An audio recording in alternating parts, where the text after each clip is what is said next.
Southampton, 1880, and a girl was born here on the 16th of July. The birth certificate shows her name as Edith Violet Seward Pierce, but she came to be known as Queenie. Her mother, Emily, is 40 years old.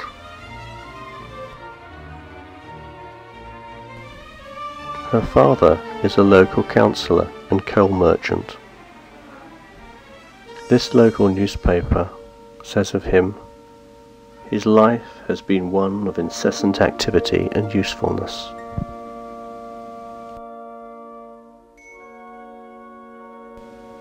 As the youngest of 6 children, Queenie is the apple of her father's eye.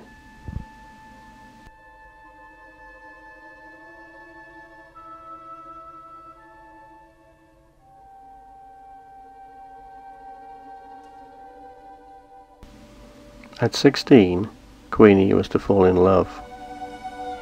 This letter, written by one of her suitors, who worked at the nearby Gosport Hospital, contains a mention of a possible baby, but no record of such a child has ever been found. This photograph of Queenie and her family was taken about 1900. Now aged 20, Queenie made her way into the wide world. Queenie learned bookkeeping and worked in a fishmonger's shop. Here she met the manager, George Thomas Evans. Tom, as he liked to be called, had moved down from Birmingham. He used to be a toolmaker, and no one knows why he changed his trade or his location. But here is the shop where Queenie and Tom worked together.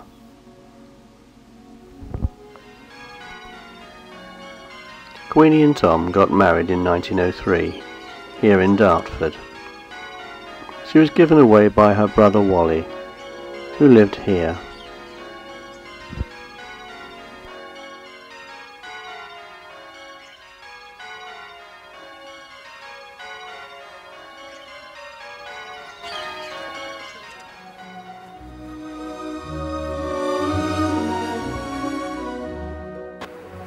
The next shop that Tom managed was in Portsmouth, a rather tougher area than Southsea.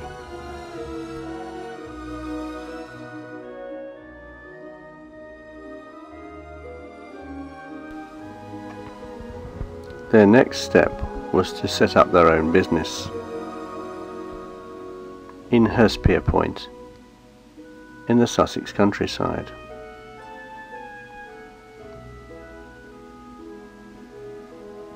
Here their son Geoffrey was born, seen here outside their shop.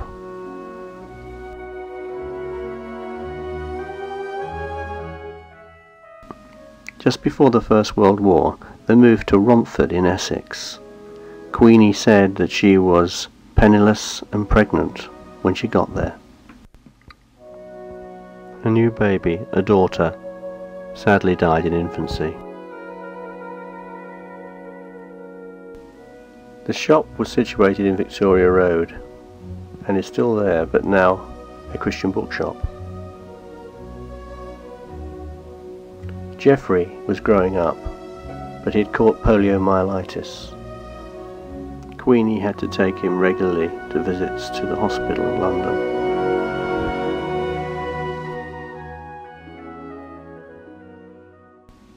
In 1919, her second son Reggie was born, and the family had a house built in Alexandra Road, Romford, round the corner from the shop. It was called Redcott.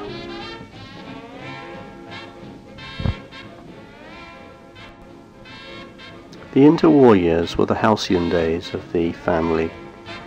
Tom sold the business and became a commercial traveller.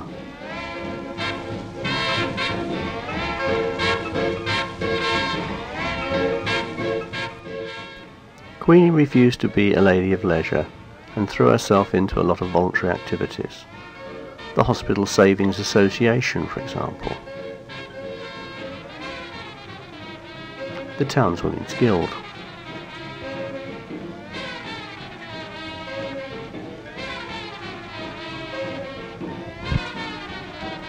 And in the 1930s, Queenie was invited to become a Justice of the Peace. She accepted.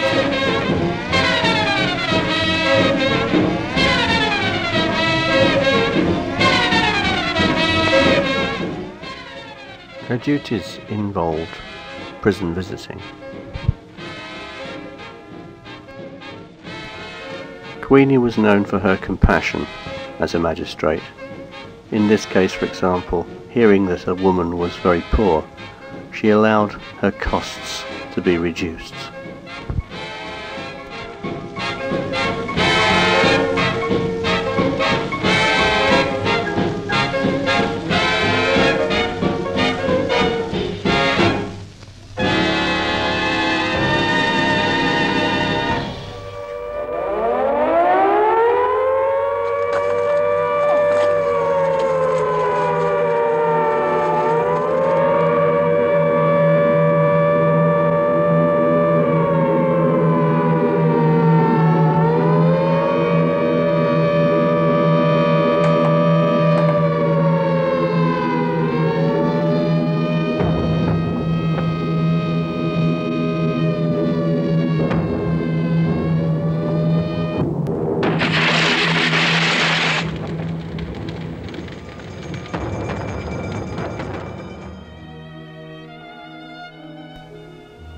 After the war, Queenie and Tom retired, visited friends, played with grandchildren. Tom died soon after these golden wedding celebrations, but Queenie lived on to this, her 80th birthday, complete with all her family, 3 of her nephews and her 2 sons. She went on to enjoy her 80s and lived to the ripe old age of 90. Her sons arranged for this bench to be erected in the centre of Romford, a fitting tribute to my grandmother.